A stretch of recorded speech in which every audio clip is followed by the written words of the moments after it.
Che schifo. Non so. Diciamo che se ho pentini, che se dei ladroni e sono siamo Beh, anche questo già è venuto a distante, un BMW che invade il nostro La corteo. Panda. E anche una. Vabbè, la Panda è tipo un'ancilla che si associata ai nostri voleri, ma il BMW è una profanazione. secondo me è una piattola su Google. Cioè, veramente.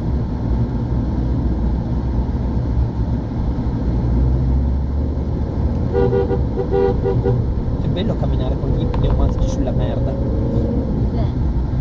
Ma magari anche te lì. Buone. Allora, tu hai birimba sotto il sole che batti? Quante cazzo aggiungete? Tante, veramente tante. Non pensavamo che. Secondo me in capo 3 anni i 147 sparissi. E Vengo al tutti quelli clima da perché sennò qua 147 se c'ho la Giulietta. Barzelle finestrini, areate i locali. Scanico. Non sai che mio cognato mi lavora ogni giorno? Ogni giorno. Sì, boh, ma la Panda e il BMW, se rendi conto che è il caso di fermarsi, eh? Ah, c'è anche una Polo, là.